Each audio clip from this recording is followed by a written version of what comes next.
오늘 미국장 세게 빠지고 있습니다. 이유는 아주 단순합니다. 11월 달에 고용이 좀 안 좋았거든요. 지표가. 그러면서 아래로 세게 내려가고 있는데 뭐 이게 뭐 이렇게까지 내려갈 정도로 고용이 안 좋은 거냐? 핑계죠. 핑계. 핑계입니다. 어제 그 장 자체는 어제 좀 특이했는데요. 어제 이머징이 시장을 떠받치는 것 같은 느낌이 든다고 해서 좀 이상하다고 말씀을 드렸었잖아요. 선진국이나 유럽이 아니고.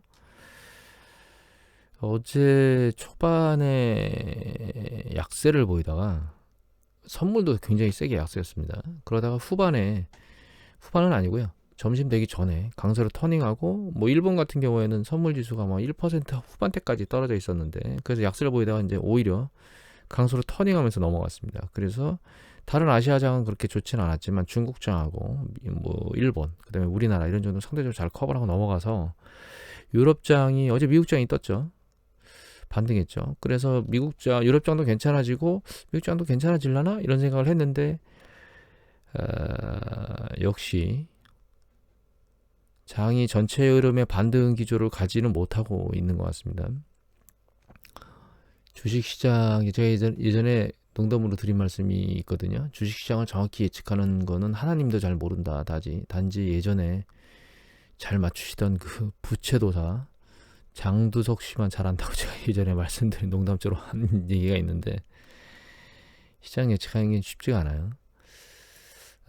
여하튼 지금 장을 보면 S&P 500 지수 같은 경우에는 어제 바닥을 안 깨려고 열심히 애를 쓰고 있고요. 나스닥은 세게 아래로 밀려 내려가고 있습니다. 지금 상대적으로 강세를 주도했던 나스닥이 요새 최근 약세가 더 강해요. 미국이 기술주도로 쭉 올라가고 있었던 게 이제 금리 인상이나 이런 부분들 때문에 기술주가 힘을 잃고 있다 이렇게 생각을 하게 됩니다. 그리고 오늘 장 보면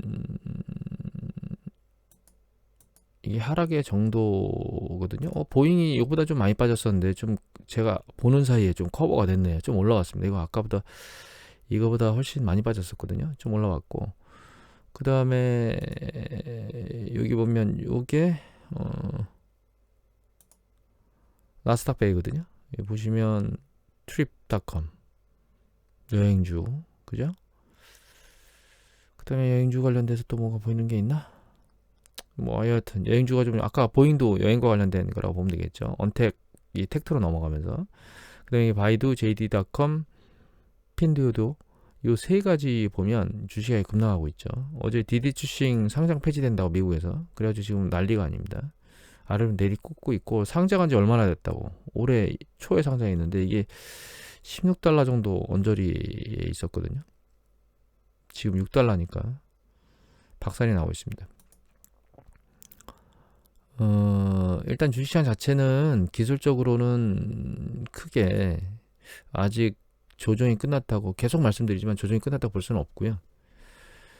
잠시 일시적으로 머리를 들고 올라갔다가 내려가나 이런 생각을 했는데 그것도 아닌 거 아닌가 이런 생각이 잠깐 들게 만듭니다. 다만 주말에 있을 내용들을 좀 봐야 될 것 같아요. 이슈가 어떻게 움직이는지. 그리고 대표적으로 아랫방향으로 쏟아지는 게 이 정보통신하고 보면 여기 민감주 금융 이 세 섹터가 가장 세게 흔들리고 있죠. 이 세 섹터가 대표적으로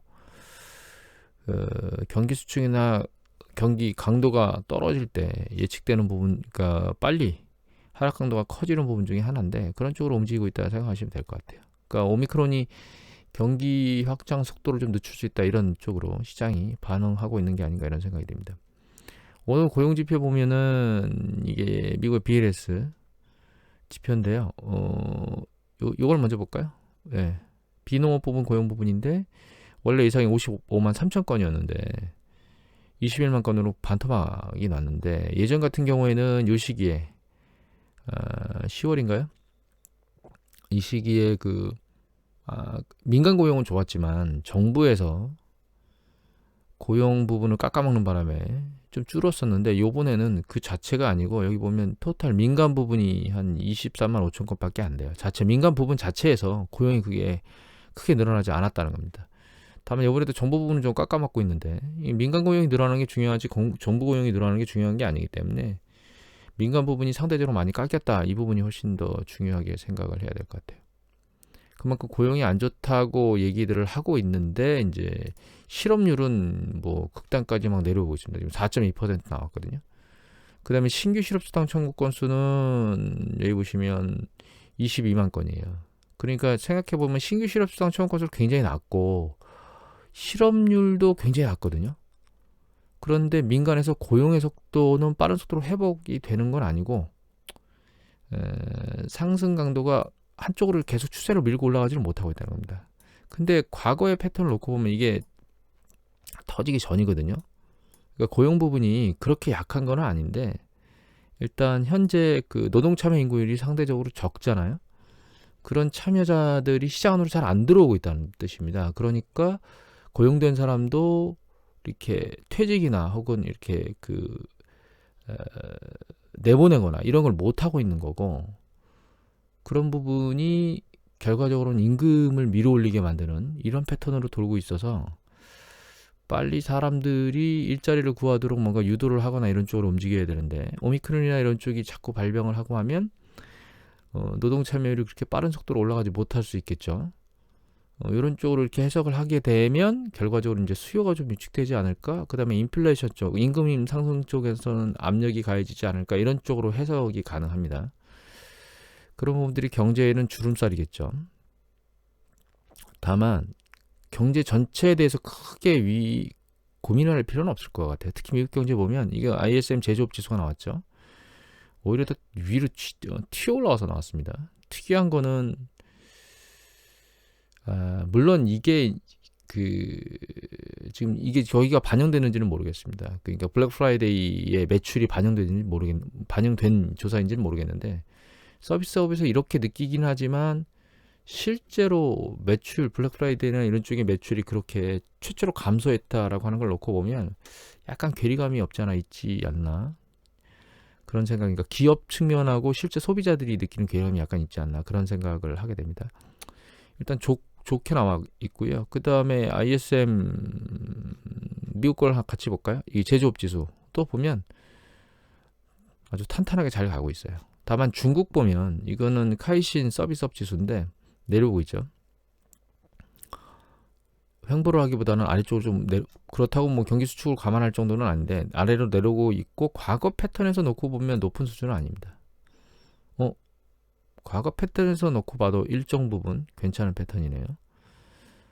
죄송합니다. 이건 제가 다른 지표를 보고 있다가 착각을 한 것 같고 이게 카이신 제조업 지수거든요. 얘는 다시 수축 구문으로 들어갔습니다. 우리가 카이신이라고 앞에 붙으면 이게 중소기업 데이터가 이 안에 들어가 있다고 생각하시면 되고요. 중국 같은 경우에 카이신이 안 붙어 있으면 그거는 중국 통계당국에서 내는 거라고 생각하시면 됩니다. 이거는 카이신이 안 붙어 있죠. 이건 중국 통계당국에서 낸 건데 여기선 제조업 PMI 지수가 50.1로 확정민으로 올라왔다고 볼 수도 있는데 이 정도는 뭐 사실은 아주 미비한 오차이기 때문에 아직 안정권에 들어왔다고 볼 수는 없을 것 같고 서비스업은 안정권에 좀 있다라고 볼 수 있을 것 같아요. 그래서 중국 같은 경우에는 제조업은 아직 안정권으로 궤도에 올라오지 못한 상황이고 서비스업은 그나마 낫다 이렇게 우리가 생각을 할 수 있거든요. 그래서 가장 큰 두 축인 미국과 중국을 놓고 보면 중국이 상당히 심각한 상황은 아니고 미국은 상당히 괜찮은 상황이기 때문에 향후 글로벌 경기가 급격한 어떤 수요 위축이나 이런 것들로 전파가 확산되겠느냐 상황이 그건 아닐 거라고 보고 있습니다. 그리고 그럴 일이 사실 발생 가능성이 낮다고 보고 있습니다. 개인적으로. 지금 현재 오미크론 얘기가 나왔고 어제 미국이 반등했던 게 오미크론이 별 문제가 없을 거야 라고 하는 이슈들이나 보고서들이 나와서 그것에 환호하면서 반등을 했었는데 실제로 전 개인적으로 오미크론은 별 문제가 없을 거라고 보고 있습니다. 가장 주된 이유는 일단 여기 보면 오미크론이 뭐 사방으로 막 확대됐다는 얘기들이 많이 나오잖아요. 근데 이게 확대되는 건 별로 중요하지 않아요. 중요한 거는 오미크론의 증세입니다. 증세.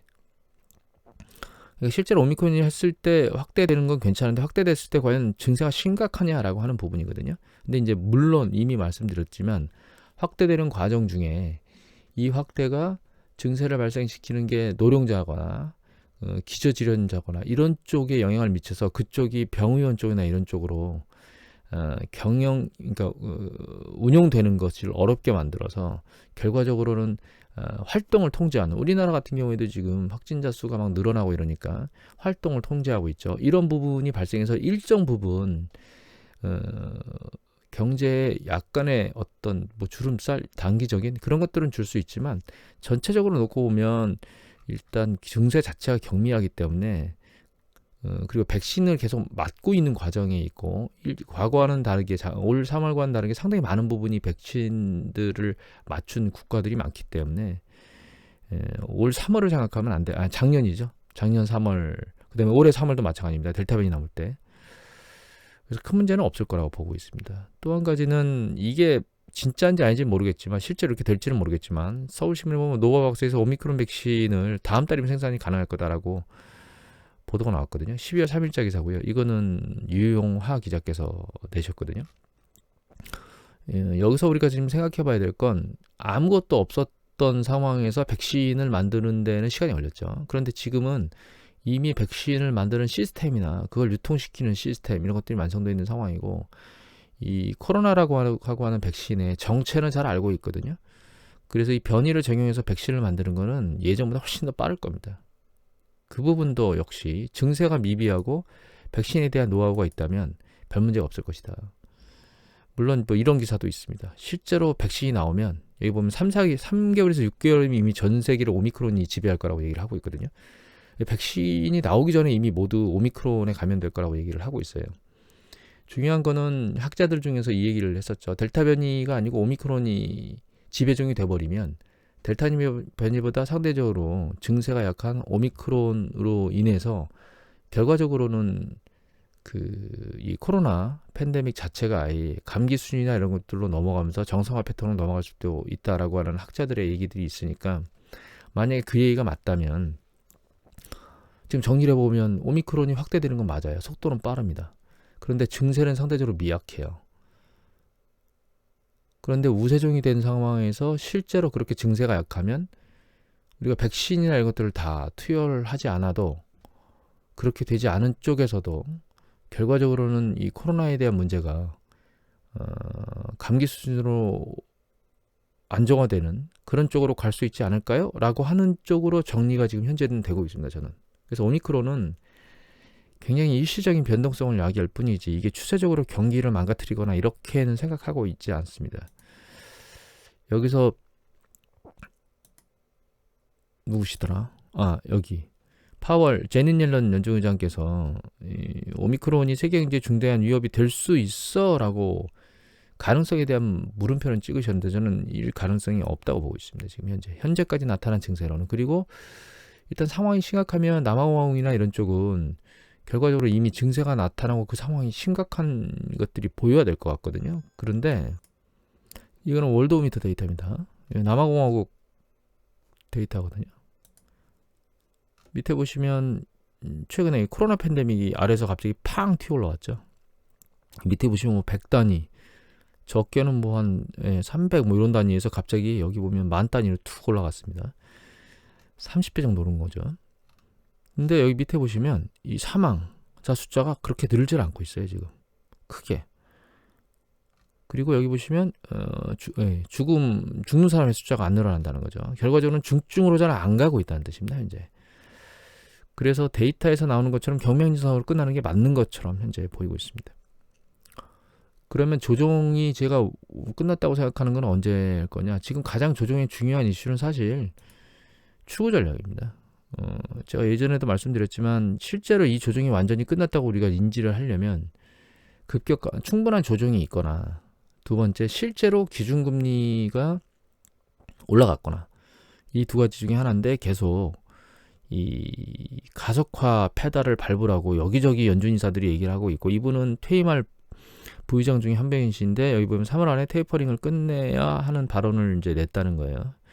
그러니까 1월 달에 3천억 달러로 매입 규모를 축소하는 쪽으로 가지 않을까라는 생각을 하게 됩니다. 그렇게 되게 되면 끝나거든요. 3월이면. 그게 14, 15일인가요? 연준이 FOMC 회의를 할 때 그 발표가 나오지 않을까라는 생각을 하고 있는데, 문제는 이제 속도를 빨리 낼 거라고 계속 얘기를 해왔고, 그것이 지금 현재 시장에 반영됐느냐가 문제인 거죠. 얘가 지금 시장에 반영돼서 움직이는 거냐, 그게 아닌 거냐라고 지금 이 밑에서 지금 시간이 갈수록 계속 당기고 있네요. 조금씩 위로. 그래서 이거가 시장에 이 투자자한테 이미 반영이 된 거냐 아닌 거냐라고 하는 부분을 판단해 봐야 되는데, 저는 개인적으로는 안 됐다고 생각을 하고 있는데, 문제는 최근 우리가 코로나 팬데믹 이후에 있었던 그 주식의 강도를 쭉 보다 보면 예측한 강도보다 훨씬 더 낮은 수준에서 반등하는 것들을 반복적으로 보였거든요. 그러니까 이제 이런 시나리오도 머릿속에 있는 겁니다. 얘가 지금 내려왔다가 다시 머리를 드는 거예요. 그랬다가 고점은 못 뚫고 또 다시 내려오는데, 내려오는 강도가 여기서 멈춰버리는 거죠. 더 내려가는 게 아니고. 그러니까 우리가 조정 중에는 가격 조정과 기간 조정이 있는데, 얘가 심한 가격 조정을 보이지 않고 그냥 이렇게 옆으로 이렇게 조정을 받는 거죠. 그럼 여기가 하단이라는 뜻이거든요. 그런 가능성을 열어놓고 우리가 생각을 좀 해봐야 된다. 이렇게 정리를 하고 있습니다, 지금. 그래서 이제 댓글에 다셨더라고요. 아, 이게 또 바닥이 이 정도, 조정이 이 정도만 끝나고 또 반등하는 거 아닌가, 이런 말씀을 하셨는데, 저는 그게 절대적으로 틀렸다라고 생각을 하지는 않습니다. 말씀드렸지만 제가 장도석 혹시 부채도서가 아니기 때문에 정확한 예측은 불가능하고, 다만 이 조정이 시나리오가 끝나고 다시 추세적으로 상승할 수 있는 조건이 갖춰졌느냐, 그건 아니다라고 하는 부분은 강하게 여러분들한테 주장을 하는 거거든요. 기술적으로 보면 한 가지 더 볼까요? 추가적으로 우리가 이 연준이 이 액션을 하는 거 이외에 한 가지 더 이슈가 남아있는 게, 계속 가끔 말씀드렸지만 이겁니다. 지금 디폴트 위기 헝다, 이거 채무 상환 어려울 거라고 얘기가 나와서 얘가 드디어 디폴트를 선언할 것 같습니다. 제가 헝다그룹이 결과적으로 파산으로 끝날 거라고 말씀드렸는데, 얘가 실제적으로 파산이라고 얘기를 하고, 그 파산이라고 하는 것이 금융시장에 어떻게 영향을 미칠 것이냐라고 하는 부분이 아직은 남아 있습니다. 그래서 두 가지 이슈가 남아 있는 거예요. 오미크론은 저는 별로 신경을 안 쓰고 있고, 헝다 파산 부분이 중국 시장하고 글로벌 시장에 이거 중장기적인 추세는 아닐 거라고 보고 있고요. 이것도 일시적인 추세 강도로 밀려 내려가도록 주가가 영향을 줄 수 있는데, 그게 어느 정도일 거냐라고 하는 게 이제 주요 논점이고, 이게 파산하고 나면 그러면 중국 당국이 이제 어떻게 움직이느냐라고 하는 것들이 결과적으로는 그 흔들림에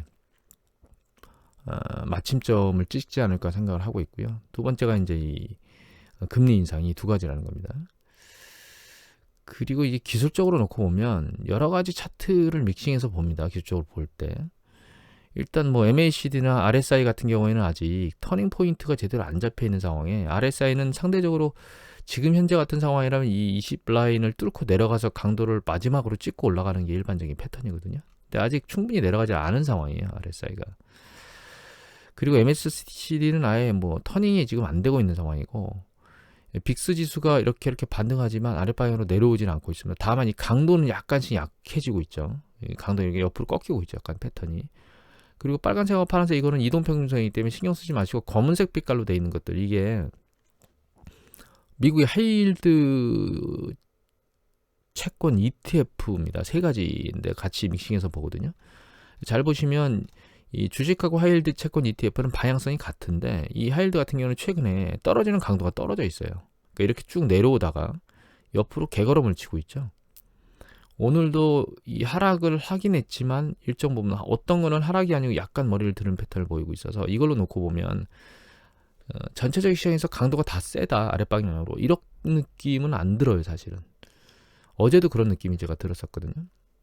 추가적으로 하락 강도가 더 세겠느냐, 아주 빠른 속도로, 그럴 수 있을 가능성은 있는데 그게 확률이 한쪽으로 완전히 높다라고 보기가 참 애매모호한 상황입니다, 지금. 그리고 이거는 채권 수익률들이요. 그러니까 10년, 2년, 3개월 채권 수익률하고, 그다음에 S&P 500 지수하고, 그다음에 석유, 구리, 달러 인덱스의 움직임들입니다. 이거는 채권 시장하고, 그다음에 원자재 시장, 그다음에 환율 시장, 주가 시장의 투자자들의 움직임이 무슨 생각을 하고 있는가라고 하는 걸 보기 위해서 믹싱을 하는데, 잘 보시면 이게 분홍색이 2년 국채 수익률인데 빠른 속도로 우상향하고 있거든요. 그런데 10년 국채 수익률은 여기입니다. 보라색. 얘는 이렇게 하락방으로 좀 흘러내리고 있죠. 이게 흘러내리는 걸 여러 가지로 해석할 수 있는데 이렇게 시장의 변동성이 클 때 이게 흘러내리면 이게 위험 자산을 회피하는 걸로 생각을 할 수 있고요. 이 2년 채권 수익률이 추세적으로 계속 올라오고 있다는 얘기는 금리 상승에 대한 베팅이 계속 일어나고 있다는 거예요.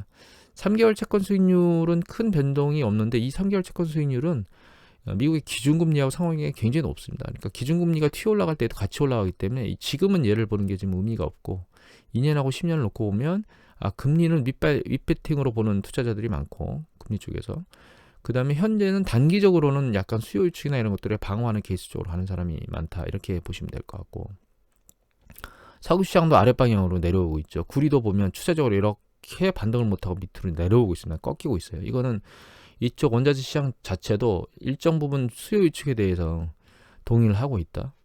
그러니까 전체적인 시장 입장에서 놓고 보면 금리 인상은 윗방향으로 베팅을 하고 있는데 수요는 오미크론이든 어떤 형태로든 약간 좀 안 좋을 수도 있겠네라고 하는 방향으로 투심이 약간 약화되고 있다. 그런데 그 변동성 자체는 강도가 약간 낮아지고 있다. 주식 장세로 놓고 보면. 그리고 채권, 하이힐드 채권 ETF로 놓고 보면 아래로 세게 훅 밀린다는 얘기는 얘도 수요 위축에 대해서 급격히 안 좋은 경기의 하방에 대한 우려가 커지면 얘가 아랫방향으로 세게 내려가거든요.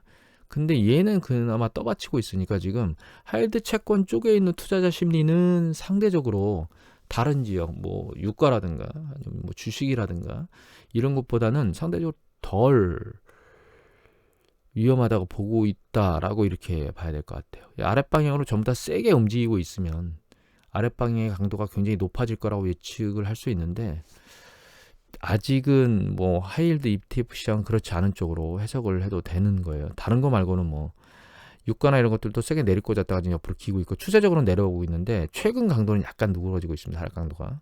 그래서 지금 이게 주식시장이 다음 주에 아래로 내리꽂을지 위로 올라갈지 모릅니다. 지금 상황에서는. 알 수가 없는 상황이고 다만 이제 정리를 해드리면 조정이 완전히 끝나진 않았다. 그리고 그 조정의 폭탄이 오미크론 얘기들이 계속 나오고 있어서 오미크론도 일부 추가적으로 이슈로 조정에 대한 이슈로 작동할 수 있지만 크게 증세가 확대 그러니까 증세가 너무 위험한 부분이 나왔다거나 혹은 뭐 각국에서 봉쇄를 강화하는 강도가 세졌다거나 이런 거 말고는 크게 시장에 영향을 미치지는 않을 것 같고 이제 14, 15일 날 있을 연준의 기준금리에 대한 부분에 발표하고 시장에 대한 반응이 어떨지 이게 중요한 것 같고 이제 헝다가 중요할 것 같아요.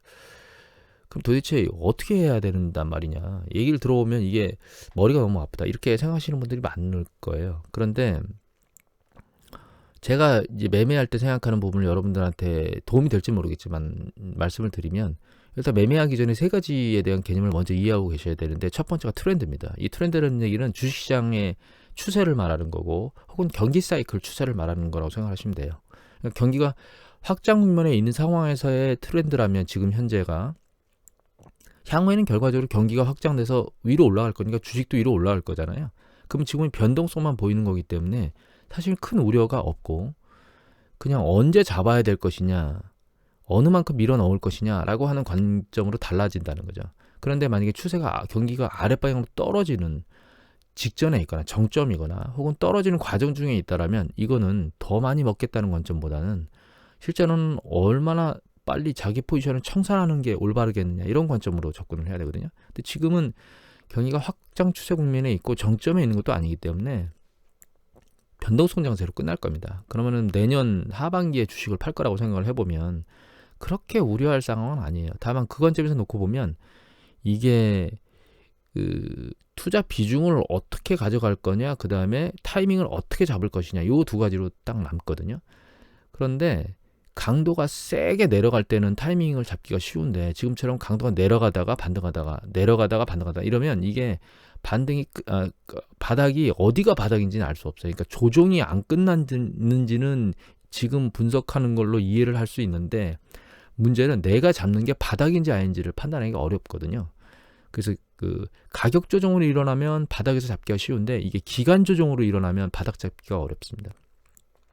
지금이 그런 패턴을 약간 보이고 있는 게 아닌가라고 생각을 하거든요. 그럼 접근을 이렇게 하셔야 돼요. 만약에 현금 포지션이 많이 있는 분들이라면 굳이 바닥을 잡으려고 너무 애를 쓰지 말고 그냥 일정 부분 내려오고 나서 일정 부분 이게 다시 반등을 하는 기미를 보이면 그때 포지션을 조금 넣어서 바닥 잡기보다는 그냥 조금씩 그 비율을 늘리는 확대하는 작업으로 하시는 방법이 좋고요. 만약에 현금 포지션이 너무 적어서 이게 매수할 만한 여력이 그렇게 많지는 않아요. 추가 매수를. 그러면 그때는 공격적으로 나중에 타이밍을 잡으려고 결과적으로는 얼마 내려온 게 안 되기 때문에 여기서 있는 돈을 다 소진해버리면 나중에 세게 밀렸을 때 매수할 수 있는 기회가 상실되거든요.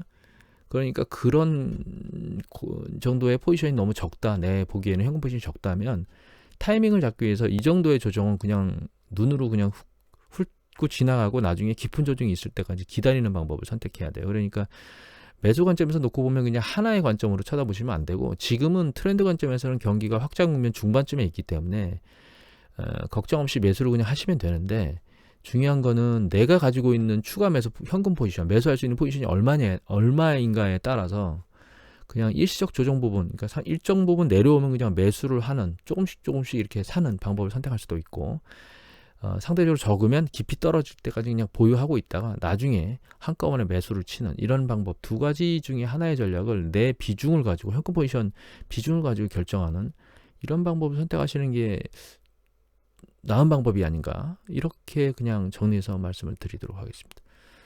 마지막으로 뉴스 기사 하나만 더 보여드릴게요. 이겁니다.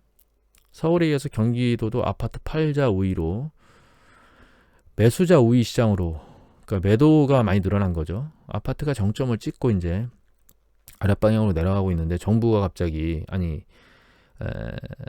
민주당에서 양도세나 이런 것들 다주택자 양도세를 줄이겠다 이런 얘기들을 하는데 정치도 좋지만 국가 대계를 위해서 큰 흐름의 물결은 안 꺾었으면 좋겠다는 게 제 개인 생각입니다. 다주택자를 어디까지로 산정할 거냐에 대한 부분은 다른 문제지만 너무 과도한 다주택자는 징벌적인 세금이나 이런 것들을 매겨야 된다는 게 제 개인적인 생각입니다. 이건 전적으로 개인적인 생각입니다. 다 개인 자산이기 때문에 어떤 부분은 세금을 세게 맞는 분들 같은 경우에는 억울하다고 말씀하실 수 있거든요. 그거는 제가 잘못됐다고 말씀을 드릴 수는 없습니다. 개인적인 부분이기 때문에. 근데 큰 틀에서 놓고 보면 정책적으로는 자꾸 방향을 흔드는 게 좋지는 않다. 이렇게 말씀을 드리고 싶네요. 오늘 이것을 마치도록 하겠습니다.